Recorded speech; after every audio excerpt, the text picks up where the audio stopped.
Do you want to look successful or do you want to be successful? That is something Stephanie Llewellyn said to me during this episode, and I can't wait to talk about it with you.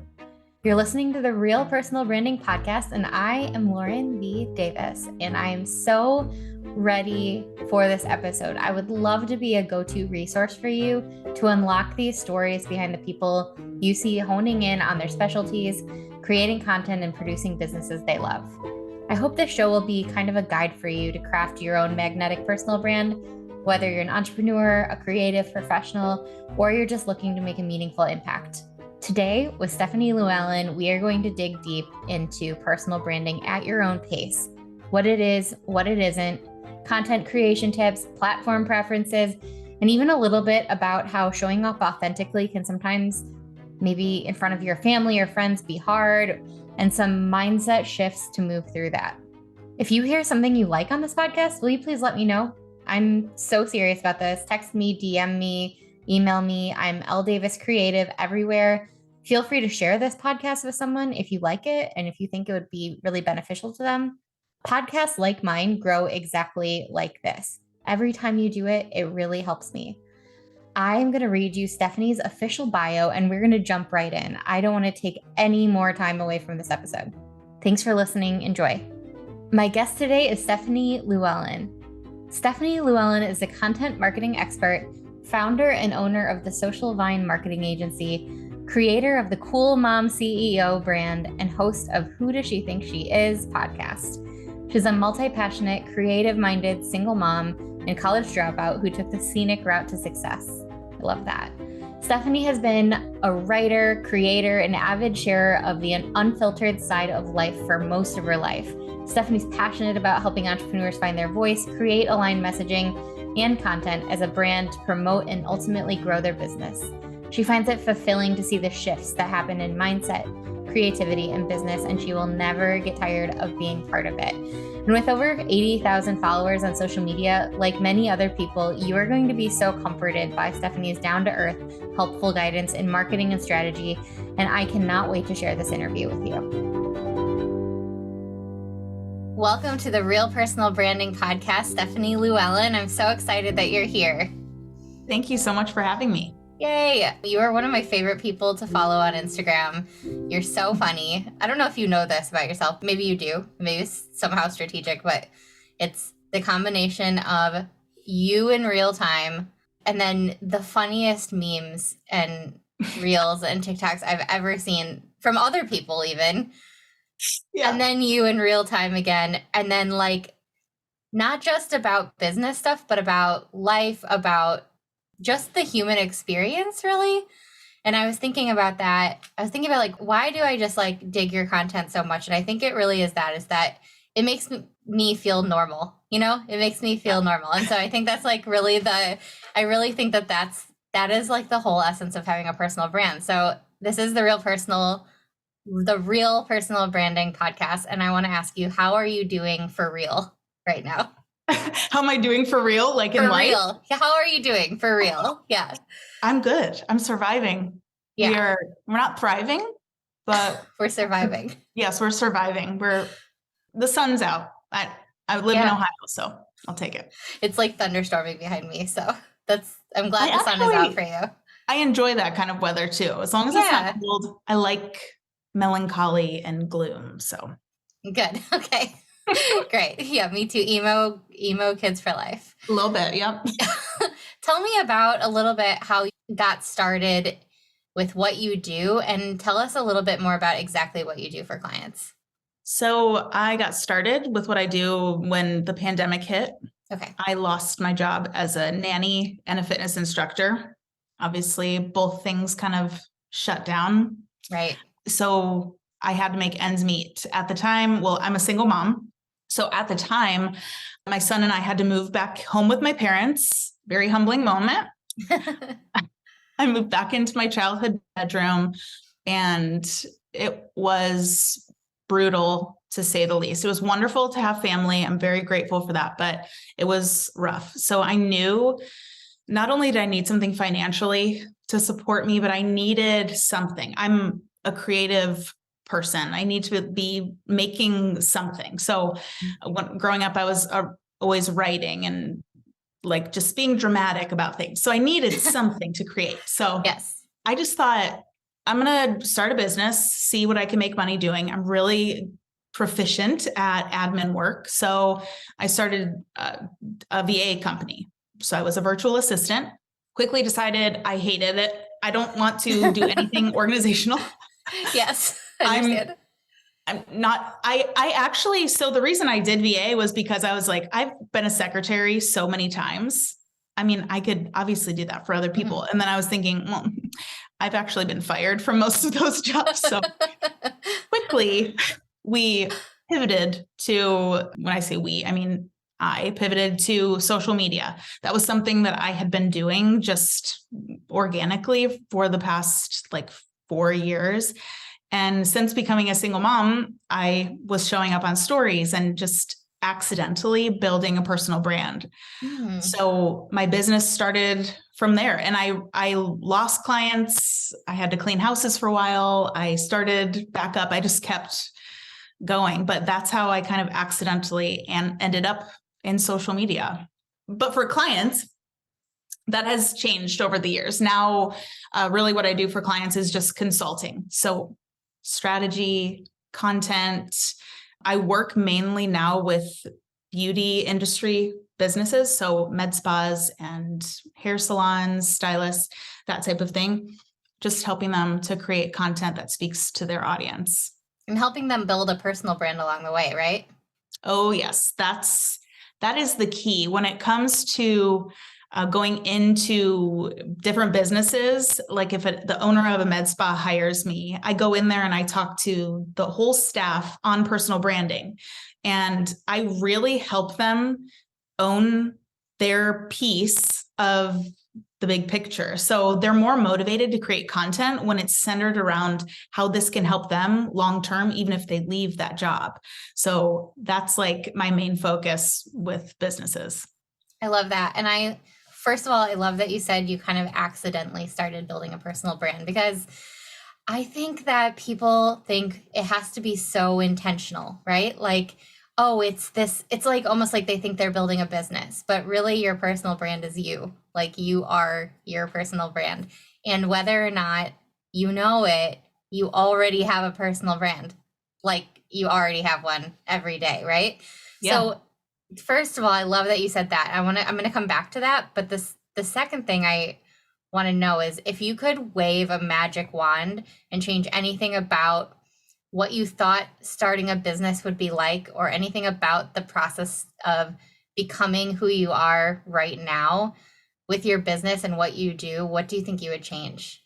What do you think you maybe thought of even in the beginning that you needed to have that you didn't actually need in order to get started? Oh, well, a lot of things, but the main things would probably be like a big following or something that like made me look important. I have realized that the most important thing is to realize that you have to pick between either wanting to look successful or being successful. Ooh, that's so good. It's really something that I try to drive home with clients and my audience through my content over and over, is setting the expectation that you're not always going to look like fancy. It's not an MLM. We don't have to look like we have this really lavish lifestyle. We're not trying to attract people in that way. Mm-hmm. So just to me, being successful now means having time away from social media instead of, oh, I have to record this, or I have to go to this place and make sure this is on my story so people know that I'm working or I'm really doing well. It's more just being at peace with the fact that success is not what we think it needs to look like on the outside.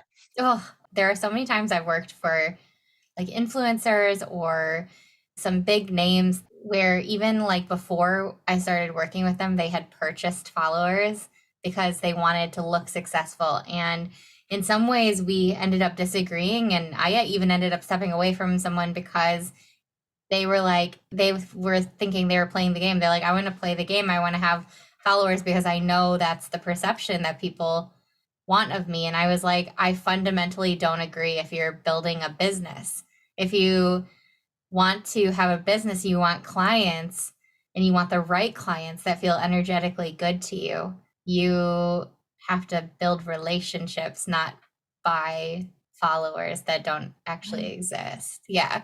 Right. And Yeah. I mean, in this day and age, people know that you're buying followers. There are websites where they can put your handle right in and see the percentage of fake followers you have. So yeah. but I've had many clients like that too. And I get it. Yeah. It's a very antiquated mindset. It's very 2014. Yes. People are stuck there in many ways. They are. Media. But it's hard. I've had to step away from clients that are stuck in that mindset too. I totally understand. And I'm glad that you said that. That's like a killer point. I'm going to pull that one out for sure. The second thing that we were talking about is you accidentally kind of fell into building a personal brand. I think sometimes people think that's very intentional. Like, oh, like I just started this brand. I am creating a personal brand, right? And I want to know a little bit more about when you realized that people were connecting to you, and when you decided to kind of lean into that. Well, I really didn't strategically do anything. So like that's, I think the key is just showing up when you need to connect with other people. And it's the connection that you're leading with. It's not showing up for a follower count. It's not showing up because you're putting in your time in order to get sales or clients, or I think that takes away from it. People can feel that. I mean, my personal brand, I think I realized was a noticeable personal brand after I had been showing up on stories. Stories were newer at the time.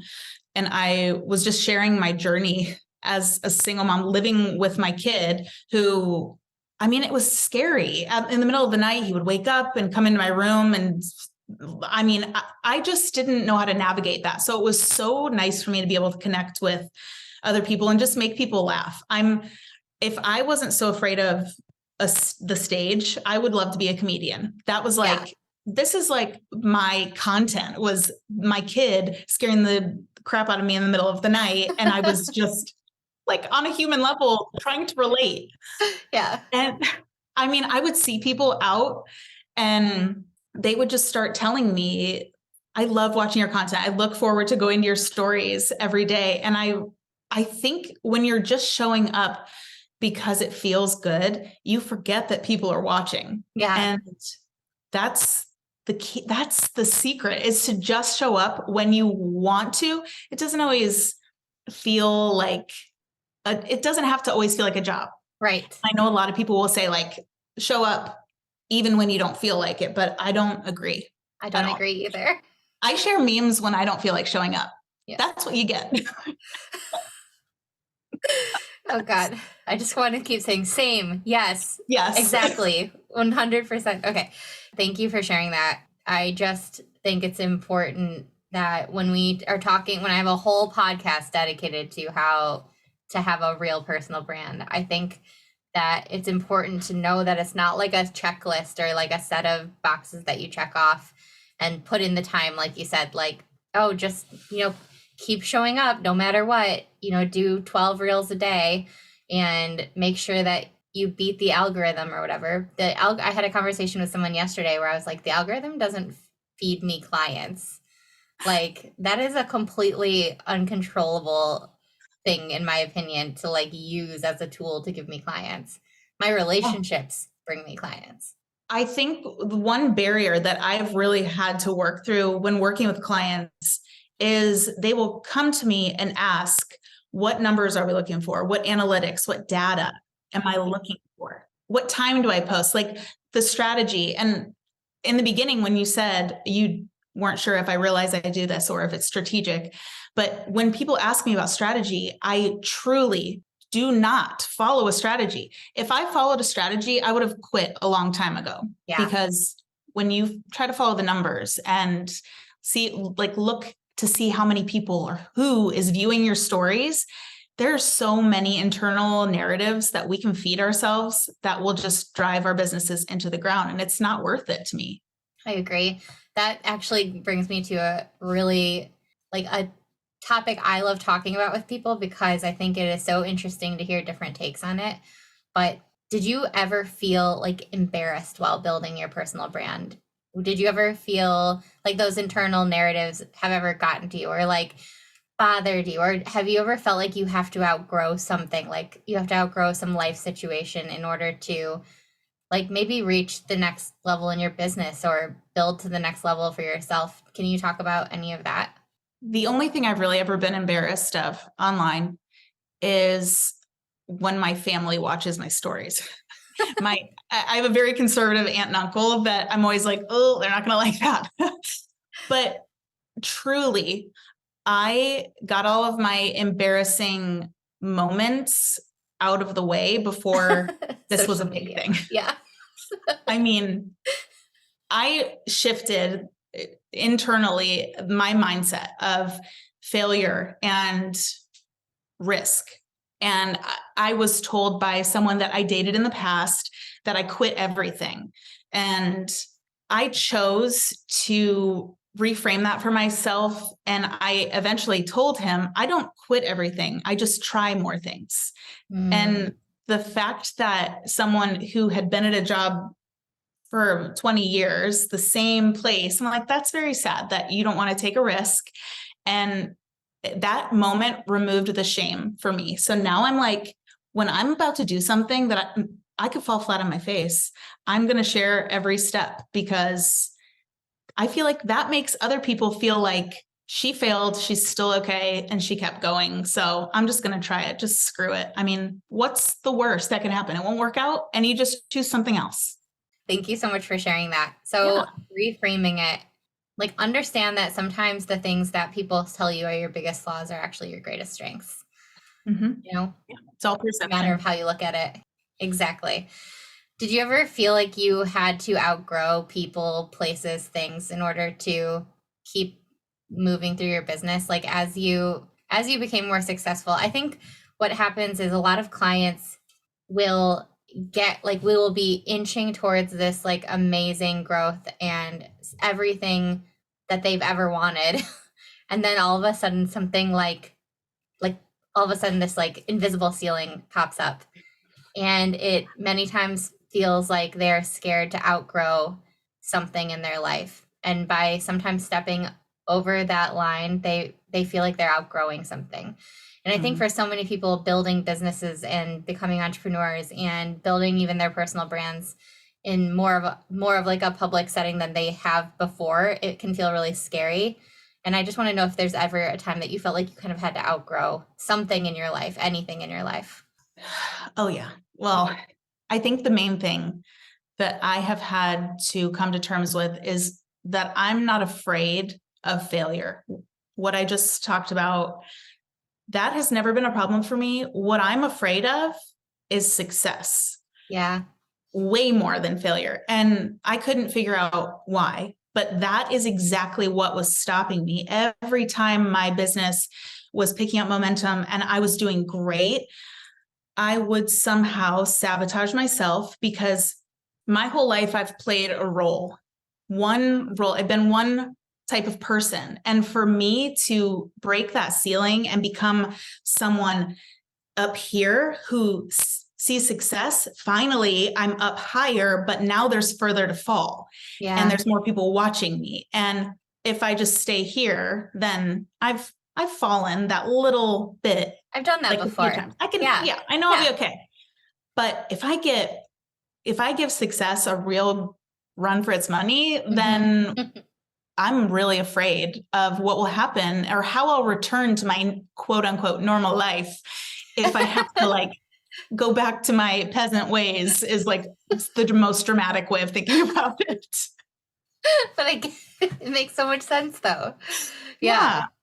I'm like, I can't go back to one ply toilet paper. I won't do it. Or I won't go back to my mom's house. That's like what I'm afraid is going to eventually happen. It's the worst case scenario. Yeah. But you have burst through those ceilings. You have crept up inch by inch up past those things. And I think the point that I pull out from that is that even if we feel like there's longer to fall, I think you still keep doing it. You still keep putting yourself in that place to not just like cave to the pressure of success. And I really appreciate hearing that. I think it's hard for a lot of people to kind of outgrow a certain spot in their life, even if it is not from external forces, even if it's coming right from inside of them. So thanks for sharing that perspective. Yeah. Okay, you teach people how to create good personal brand content. You have a partner too in some of this. You do some of this alone as well. Mm-hmm. If someone is just starting out creating content, creating personal brand content, if they've like not really ever played around with Reels or TikTok or anything like that, or posted very much at all, what do you think is the first step that they should take? I think first it comes down to having a little talk with yourself and figuring out what's important to you when it comes to what you're going to share. Because you'll start scrolling when you're going to start posting, you'll start looking for answers and tips. And a lot of them will tell you to be vulnerable and authentic. And people get a little bit intimidated by that because some people don't want to share their whole lives, and that's fine. It's not about TMI. It's about figuring out what you're comfortable with. So figuring that out, what parts of your life are like pillar pieces of your life that you want to share, and then kind of deciding what kind of expectations you have for your content. Like, what's the goal? If it's sales, you might need to realign your expectations, making sure that you are going into content creation with the mindset of building relationships and just honestly being relevant. I just create content to be relevant and to connect with my audience. Mm-hmm. That is it. And once you do that, I think it makes content, it takes the pressure off, makes making content a lot more fun if you know that you're just doing it to connect with people about your business and the human experience. Do you feel like people have to be, I know the answer to this question, but I also feel like this is a question that comes up a lot. Do you feel like people have to be on every platform? Should they be omnipresent, as some people call it? Or what is your take on that? No, I think pick two. You will hear a lot of noise about all of these platforms, how you need to be repurposing and using tools that post it automatically. And I've worked with several clients who wanted to do that. That was where they were mentally. They needed every platform. And it dilutes your content. It just makes it look like the bro marketing, like with those the captions that all of the bro marketers have. You know what I'm talking about. Yeah. And it's with like every time a word pops up, there's like a random emoji with like a weird whoop, like a stop. It's exhausting and it all looks the same. So why not just pick one platform to start?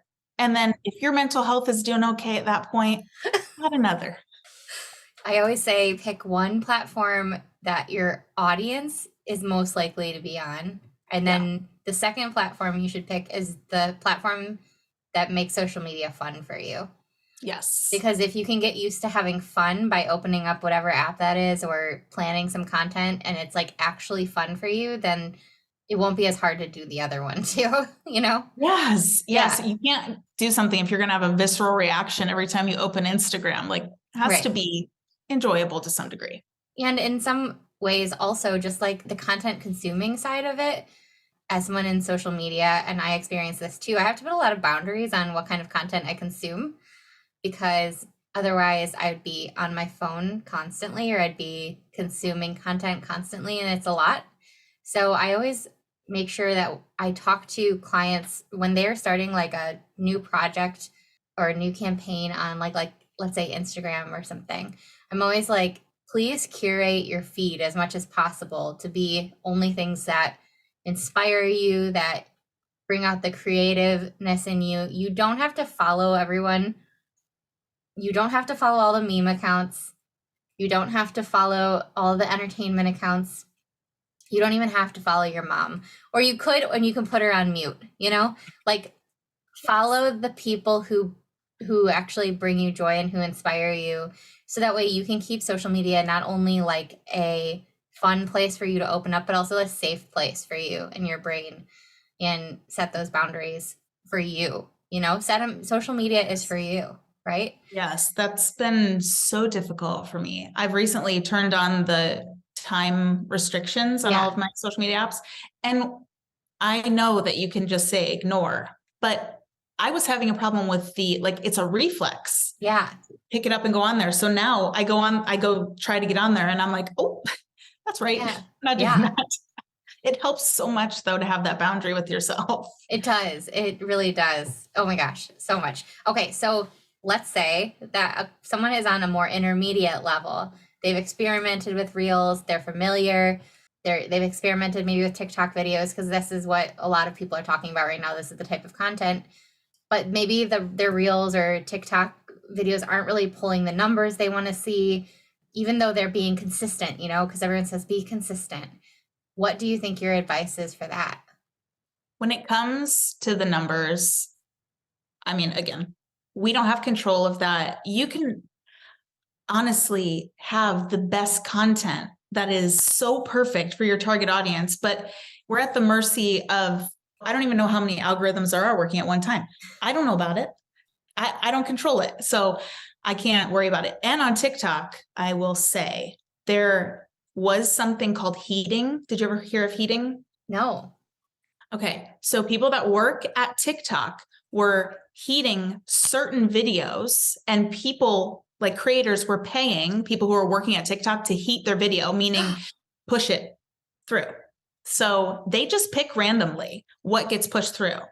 So it's like at that point, I'm creating whatever, whenever for myself and my audience. So I think the only thing that you can control, if your topics are good, you feel like your content is what your audience wants to hear, the production, I think, is what is the key. It comes down to how you're editing the video. And I'm not talking about the weird pop-up things, okay? Don't get it twisted. I mean, like snappy, have a hook at the beginning of the video to make people, we're like zombies in this scroll. If you say something, or like I talk about visual hooks, so like movement, or saying something that will get them to stop scrolling, or piquing curiosity or their ego, or something along those lines, something nostalgic, just something that can get them to stop scrolling is huge in the first 3 seconds. First 3 seconds. Okay. Yeah. First 3 seconds. Got it. And then talking fast. Like if you're putting in filler words, it makes a huge difference. I almost said you have to cut it out, but who am I? It helps if you cut it out and just kind of speak quickly.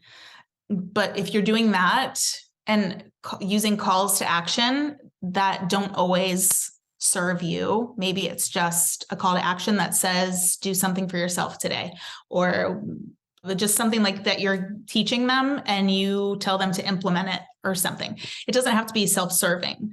And I think they notice that, and it starts to like warm them up and makes them watch the video longer, which is what you want, is the watch time. So it helps. The people that I notice I follow, and I would recommend that anyone listening also thinks for a second about the people that they actually follow that they don't really know, right?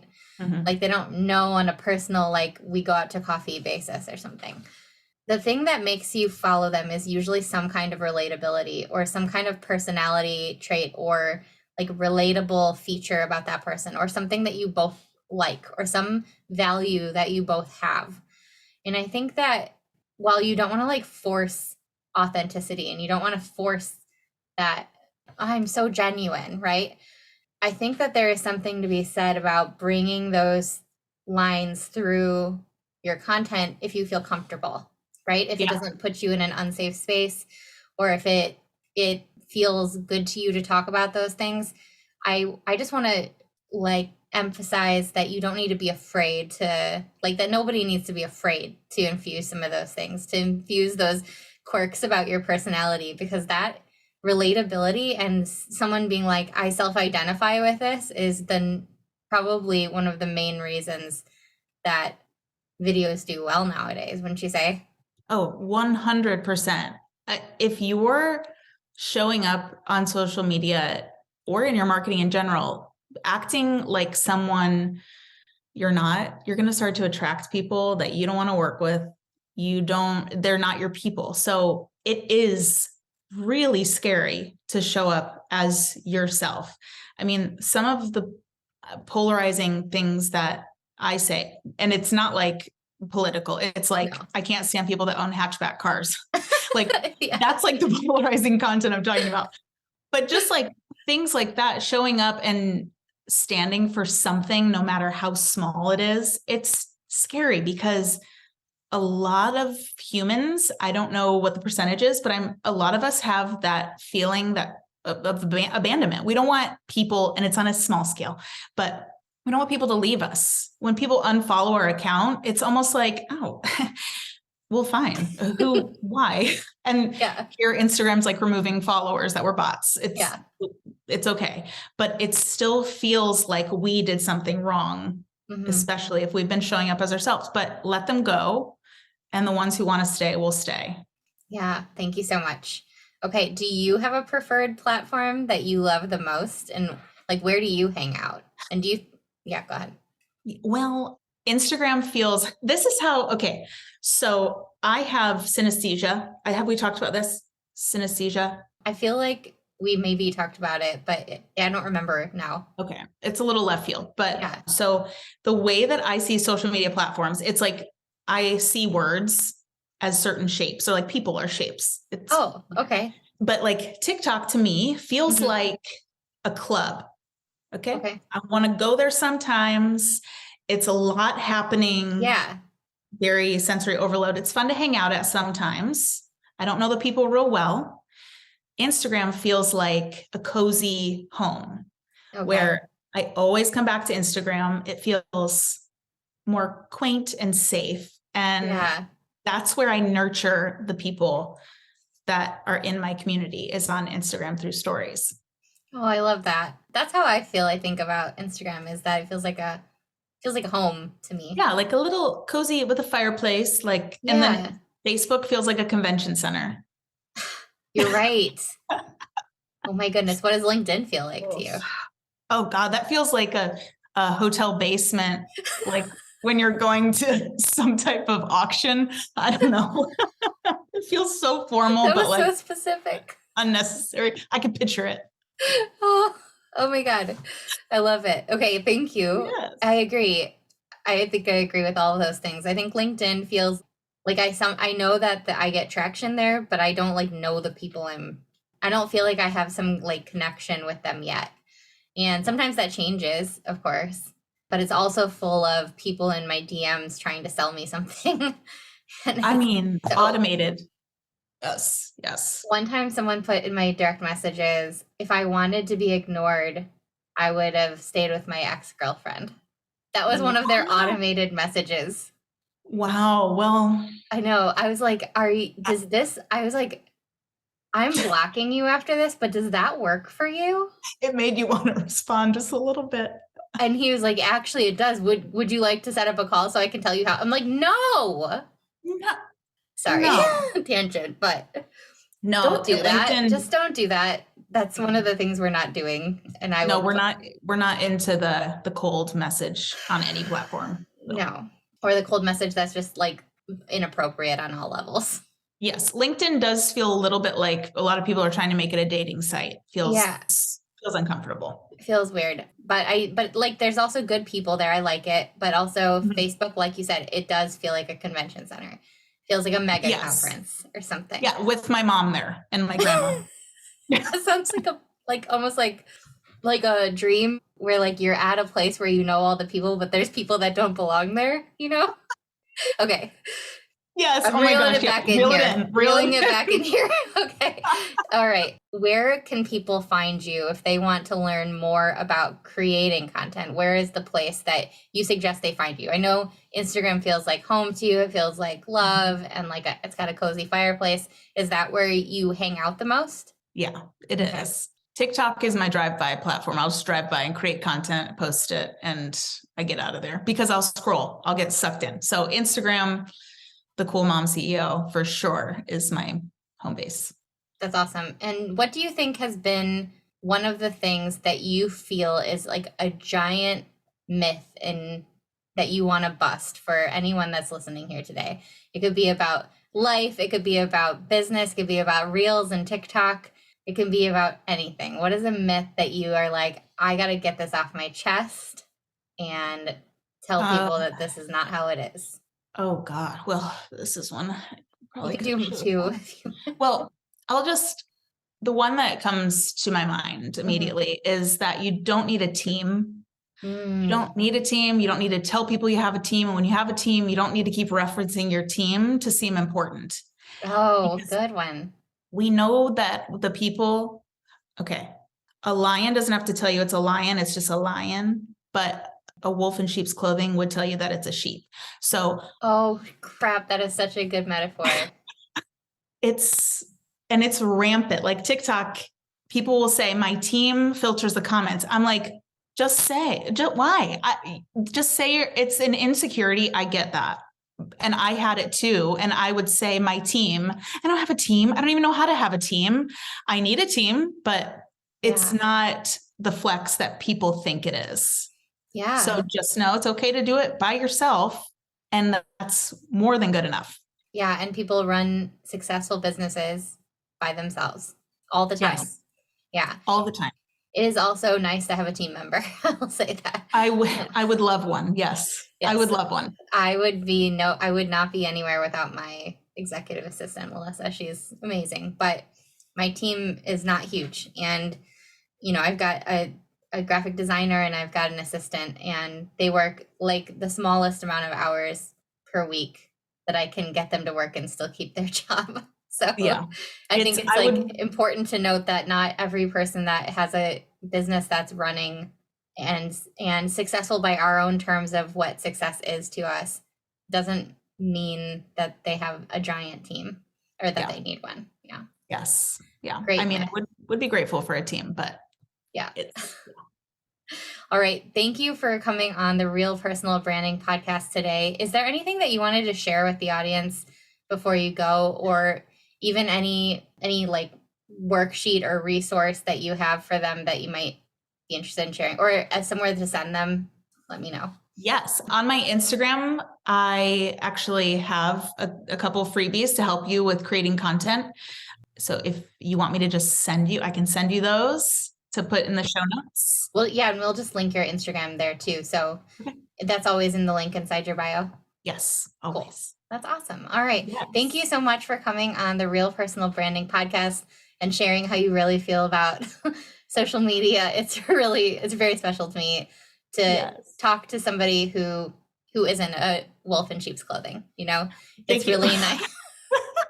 As I came back to podcasting, I realized that some things in my life before were more they felt more perception based, even though I wasn't trying to be like that. And it wasn't even an intentional thing. I felt that in some ways I was hiding some parts of my life that couldn't really come to the surface.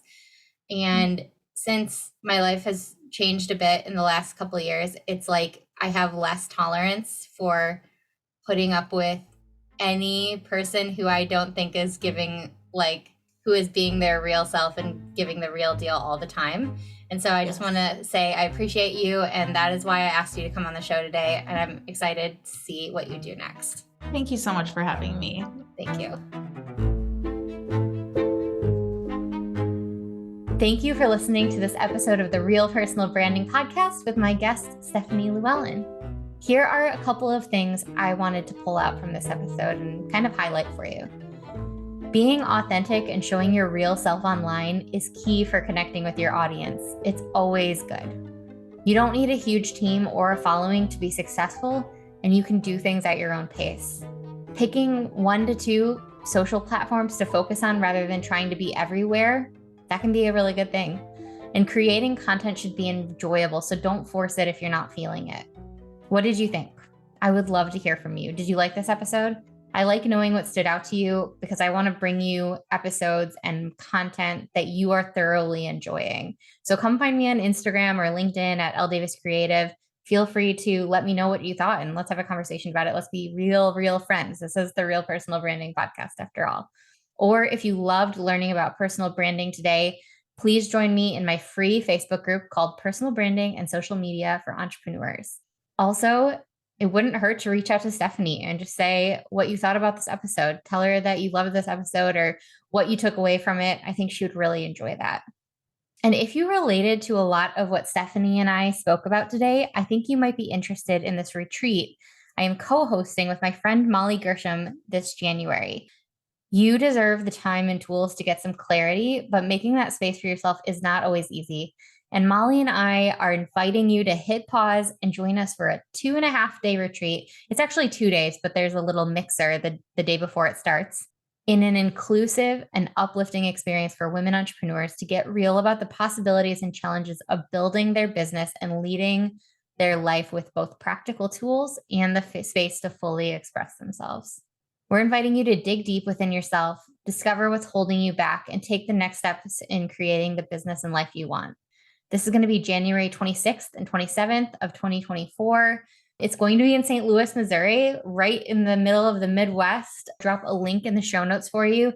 We chose the Midwest intentionally. There's so many retreats on the East Coast and the West Coast, and we thought, hey, we want to stake some territory here, right in the middle, in the Midwest. It's cold, but it's beautiful. We have a warm, friendly, inviting environment in a very beautiful, scenic venue for you.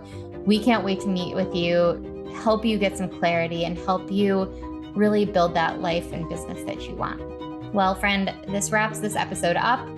Thank you so much for tuning into the Real Personal Branding Podcast. I cannot wait to talk to you next time.